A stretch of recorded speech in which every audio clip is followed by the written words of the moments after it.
There are over 2,000 watches in the Patek Philippe Museum in Geneva. It may be there's another museum in the world with more timepieces. That's in the Forbidden City in Beijing, the Watch and Clock Museum. But nowhere in the world will you find a collection this rich, this diverse, this well displayed. I can't begin to show you everything that I want to show you from this museum. I visited 20 times, and every time I come, I see new things. But what I'm going to try to do today is take you on a tour of the evolution of timekeeping, from the most primitive pieces, beginning in the 1500s, the beginning of watches, up through more modern timepieces, and we'll finish with the crown jewel of the collection, the most complicated watch ever made, the Caliber 89. The evolution of timekeeping is keyed to invention. As a particular technology is developed, it becomes an enabling event for the creation of watches which utilize it. There was an enabling event for the development of the first mechanical watches, and that was the invention of the winding barrel and the mainspring. This provided a stored energy source necessary for a watch to run. The earliest timepieces in the collection of the museum date from the early 1500s. These really represent the dawn, the beginning of mechanical watches. You will note that all of these rather crude-appearing timepieces have but a single hand. This is because they were not accurate enough to show minutes. These watches did not have balance wheels or escapements. Those inventions would not come along until much later in time. And on some of the pieces there was a crutch of sorts, a built-in sundial replete with compass to orient it, no doubt to make up for the lack of mechanical accuracy. Nothing like a sundial to tell you what time it really is. So with accuracy not the main selling point for these early timepieces, watchmakers turned to something else to bring them value: elaborate decoration. In fact, the French word for watch, montre, reveals a lot about the thinking at the time. The verb montrer in French means to show. So these gorgeously enameled watches, by their decoration, could show everybody how wealthy the owner was. Thus watch and show became linked together, and we can see the origins of bling and the tie to watches goes back a few hundred years.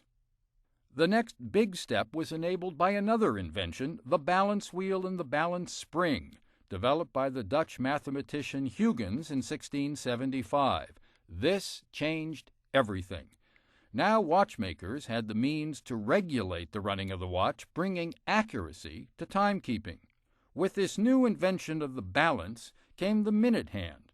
Before, precision simply wasn't there to justify anything but a single hand. Now, watchmakers eagerly embraced two-handed designs. This is one of the earliest examples of a watch with a minute hand, made somewhere between 1675 and 1680 by English watchmaker Henry Jones. The key invention of the balance spring spawned a golden era of invention by watchmakers as they experimented with hosts of escapement designs. Many famous names were part of this revolution: Leroy, Berthaud, Lépine, and of course Breguet. This watch from Lépine, dating from 1770, brings along another advance, the use of bridges in construction. By using bridges in the movement design, Lépine and the watchmakers who followed him could make timepieces far thinner than ever before. It's easy to guess the next step. With the advent of the minute hand, what had to follow was the seconds hand. This egg watch from Benjamin Gray, an English watchmaker, is thought to be the first watch incorporating a seconds hand. It dates from 1745. Even greater precision in indications followed. This watch from John Ellicott, another English watchmaker, introduced the Foudrillante hand in 1770. It offered an indication of quarter seconds. This case shows the next step of advance: automatic winding. The first winding watch with a winding rotor is attributed to Perlet. If you look closely, you can see that its general design does not differ greatly from the automatic winding systems we're familiar with today. The Patek Museum has an important collection of watches and clocks from Abraham Louis Breguet, whose watch career spanned from 1775 to 1823. Breguet brought another advance to watch-keeping precision with his invention of the tourbillon, which he patented in 1801. By the way, even the very name tourbillon came from him. This tourbillon example from his Paris workshops comes from near the end of his life, completed in 1820. There's another innovation from Breguet on display in the museum, the subscription watch. Subscription watches were revolutionary both in terms of construction and the business model. Breguet developed a simplified way of making watches, they had only a single hand, with the goal of bringing down price. As well, his goal was to standardize construction. Until then, all watches were essentially bespoke pieces. The subscription with standard construction was the precursor for serial production of the kind we have today. The Patek Museum has a magnificent collection of automata. One of the most important pieces in the automata collection is this pistol from Frère Rochat. The pistol doesn't shoot, of course. It has, instead, a singing bird.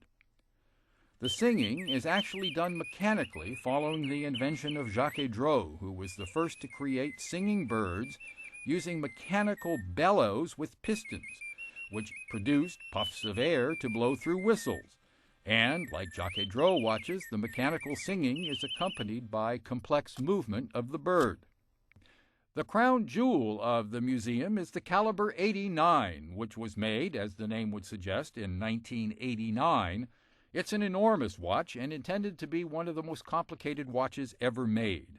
The weight is 1.1 kilograms, containing 1,728 components. As you would imagine from that part count, there are lots of indications, 24 in fact, hands on the watch. Indications are for date, day of the week, second time zone, moon, century, decade, year, leap year, power reserve, month, date of Easter, that's unusual, sunrise, equation of time, star chart, sunset, and split seconds. Only 4 of the caliber 89 were ever produced.